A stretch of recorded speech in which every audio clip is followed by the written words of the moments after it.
Sa ating paglalakbay sa nakaraan, una nating makikita ang upright jerker, isang uri ng pagbitay gamit ang mabibigat na pabigat at lubid para bigla ang iangat ang isang tao sa ere. Ang paraang ito ay pinaniniwalaang mas mabilis at epektibo kaysa sa tradisyonal na pagbitay.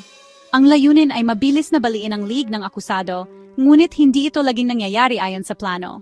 Kadalasan, ang mga kalkulasyon para sa mga pabigat at taas ay hindi tumpak. Maraming beses na hindi agad namamatay ang biktima, at mas lalo pang nahihirapan dahil sa bigat ng kanilang katawan na nakabitin sa kanilang mga buto at kalamnan. Ang matagal na paghihirap na ito ay isang nakapandidiring tanawin, isang malinaw na halimbawa ng kalupitan ng tao sa kanyang kapwa-tao. Ang upright jerker ay nananatiling isang madilim na paalala ng brutal na mga pamamaraan na ginamit noong nakaraan. Ang paghagis ng isang tao mula sa mataas na lugar, tulad ng bangin, ay isa sa pinakasimpleng paraan para pumatay, at ginagamit na ito simula pa noong unang panahon. Bagamat hindi na ito gaanong ginagamit ngayon, may mga bansa pa rin tulad ng Iran na ginagamit ito bilang parusya.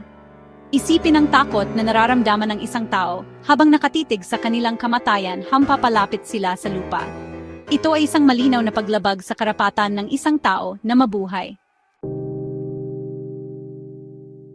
Sa mga lugar kung saan natural na matatagpuan ang mga elepante tulad ng Timog at Timog Silangang Asya, karaniwan ang paggamit sa kanila bilang instrumento ng kamatayan. Sinasanay ang mga elepante na durugin ang isang tao gamit ang kanilang mga paa na nagdudulot ng matinding sakit at paghihirap. Hindi matatakasan ang bigat at lakas ng isang elepante. Madudurog ang mga buto, madudurog ang laman, at mawawala ang buhay sa isang iglap. Kabanata 4, Ling Chi, kamatayan sa 1,000 hiwa. Kilala rin bilang mabagal na paghiwa, ang Ling Chi ay isang nakapandidiring paraan ng pagpapahirap kung saan ang balat at mga bahagi ng katawan ng isang tao ay dahan-dahang hinihiwa.